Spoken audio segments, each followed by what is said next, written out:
اسلامی تاریخ کے بڑے امپورٹنٹ بڑے ہی امیزنگ واقعات اس دن ہوئے. آپ ذرا سنتے جائیے گا کہ حضرت آدم علیہ نبینا علیہ الصلوۃ والسلام کی جو توبہ قبول کی گئی وہ دن 10 محرم الحرام کا تھا.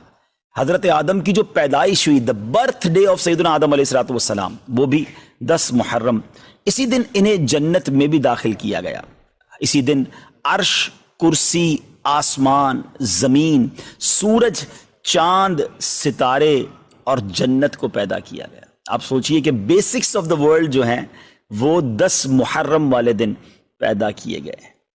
سیدنا ابراہیم علیہ الصلوۃ والسلام خلیل اللہ ہیں. آپ کا جو برتھ ڈے ہے، آپ کی بھی جو پیدائش کا دن ہے وہ بھی 10 محرم الحرام ہے. پھر اسی طرح اسی دن حضرت ابراہیم علیہ الصلوۃ والسلام کو جو آگ سے نجات ملی تھی، جو آگ گلزار بنی تھی، وہ بھی 10 محرم کا دن تھا. یہی وہ دن تھا جب حضرت موسیٰ علیہ نبینا علیہ الصلوۃ والسلام اور آپ کی امت کو نجات ملی اور فرعون اپنی قوم سمیت غرق ہوا. حضرت سیدنا عیسیٰ روح اللہ علیہ نبینا علیہ الصلوۃ والسلام کی جو پیدائش ہے وہ بھی 10 محرم الحرام کو ہوئی.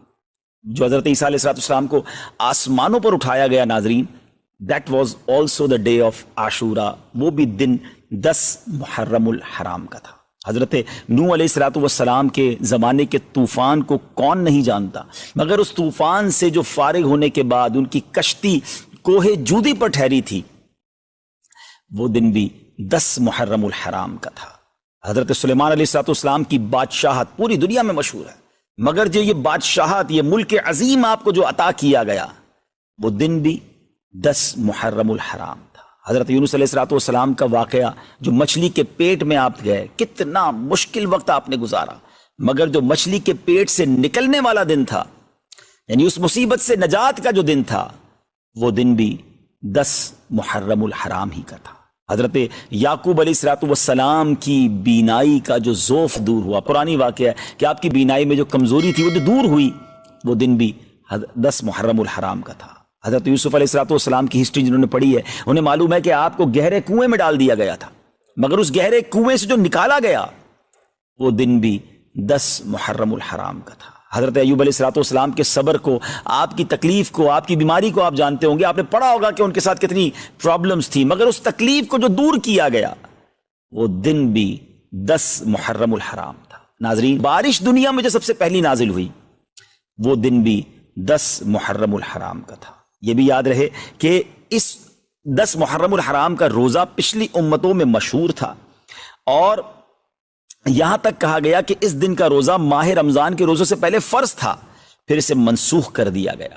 یہ تقریباً میں نے آپ کو 24 واقعات، انسیڈنٹ اور ایونٹس بتائے جو اس دن ہوئے، اور 25واں پھر وہ واقعہ امام علی مقام، امام عرش مقام، امام تشنا کا، امام حسین رضی اللہ تعالیٰ عنہ اور آپ کے رفقا کو بھوکا پیاسا رکھ کر کربلا کے میدان میں جو شہید کیا گیا، وہ دن بھی 10 محرم الحرام کا تھا.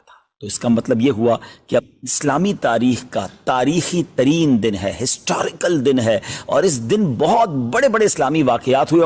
اگر کسی کا ذہن ہو تو وہ سوچے کہ اس دن میں اللہ کی رحمت کو کس قدر پکار سکتا ہوں، کس قدر عبادت کر سکتا ہوں. جو رب حضرت یوسف کو گہرے کنویں سے نکال سکتا ہے، جو حضرت یونس کو مچھلی کے پیٹ سے نکال سکتا ہے، جو حضرت ایوب کی بیماری کو دور کر سکتا ہے، جو حضرت موسیٰ کے لیے عاشورہ کے دن فرعون سے نجات کے لیے دریائے نیل میں راستے نکال سکتا ہے، وہ رب کریم میری مشکلوں کو بھی دور فرما سکتا ہے، وہ رب کریم میرے لیے بھی رحمت کے دروازے کھول سکتا ہے. تو یہ دن ہم نے عبادت میں، رب کو پکارنے میں، اس کی بارگاہ میں التجا کرنے میں گزارنا ہے، اور اس کی بارگاہ میں اسی طرح التجائیں کرنی ہیں. تو انشاءاللہ ضرور کرم ہوگا.